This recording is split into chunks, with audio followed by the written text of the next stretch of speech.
Assalamualaikum warahmatullahi wabarakatuh. Sebelumnya, perkenalkan nama saya Insiah dari Universitas Nahdlatul Ulama Sunan Giri Bojonegoro, semester 3, Prodi Statistika.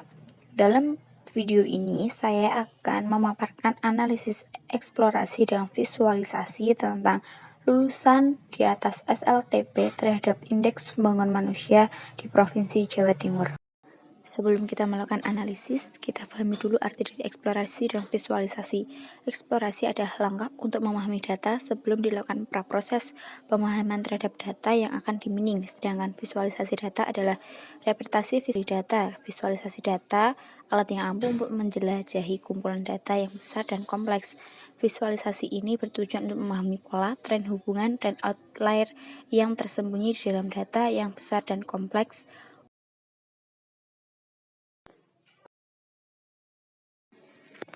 Tujuan visualisasi data adalah mengkomunikasikan informasi secara jelas dan efisien kepada pengguna lewat grafik informasi yang dipilih seperti tabel dan grafik.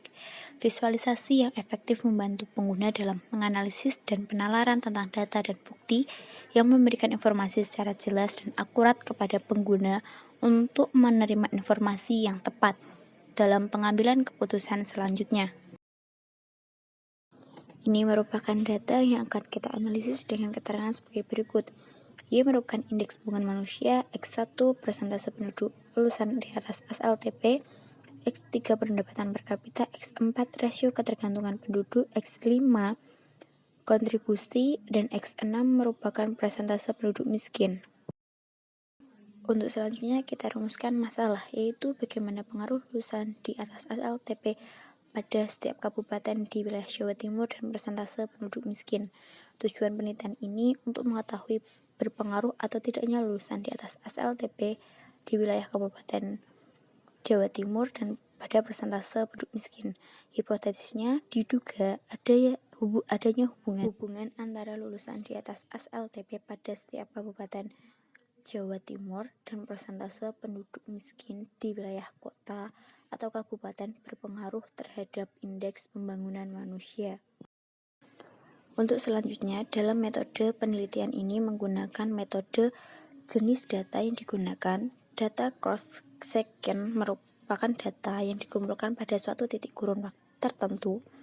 Data yang digunakan adalah data sekunder yang terdiri dari lulusan di atas SLTP di wilayah kota atau kabupaten dan data yang berasal dari data IPM atau Indeks Pembangunan Manusia di Jawa Timur dan instansi yang bersangkutan. Metode penelitian yang digunakan adalah kuantitatif untuk mengetahui pengaruh lulusan di atas SLTP berpengaruh atau tidaknya terhadap Indeks Pembangunan Manusia di Provinsi Jawa Timur. Dan untuk langkah selanjutnya, kita menentukan variabel yang kita gunakan dalam analisis eksplorasi dan visualisasi data, yaitu variabel yang kita pilih Y merupakan indeks pembangunan manusia, X1 lulusan di atas SLTP, dan X2 merupakan persentase penduduk miskin yang akan kita gunakan dalam eksplorasi dan visualisasi data untuk memberikan informasi yang tepat dan akurat pada pengguna data. Untuk langkah selanjutnya, kita tentukan terlebih dahulu diagram apa yang akan kita tampilkan dalam visualisasi data analisis ini. Yang pertama, di sini kita menggunakan diagram histogram untuk penganalisisan. Yang pertama, dengan lulusan di atas SLTP terhadap penduduk miskin. Dengan keterangan dari diagram histogram dapat kita lihat bahwa adanya lulusan di atas SLTP yang tercatat atau terbukti berada pada penduduk miskin dengan MEN 19,64 dan standar deviasi 7,577 dan banyak data yang dijadikan histogram atau kita analisis dengan sebanyak 38 data. Dan untuk selanjutnya ada diagram batang dengan hasil Visualisasi dari diagram tersebut dapat kita simpulkan terdapat 19 kabupaten di Jawa Timur dengan lulusan di atas SLTP dengan lulusan terbanyak berada di kabupaten atau kota Surabaya dan terendah berada di Kabupaten Sambang yang sebesar 18.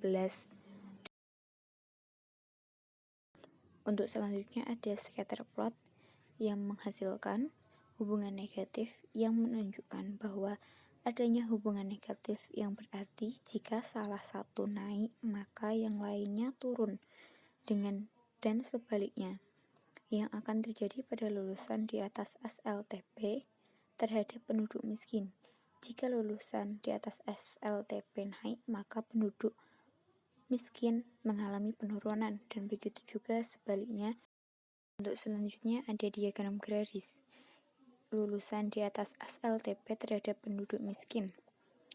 Dari diagram dapat kita simpulkan bahwa lulusan di atas SLTP terbanyak dengan jumlah 60 lulusan dari tahun 1960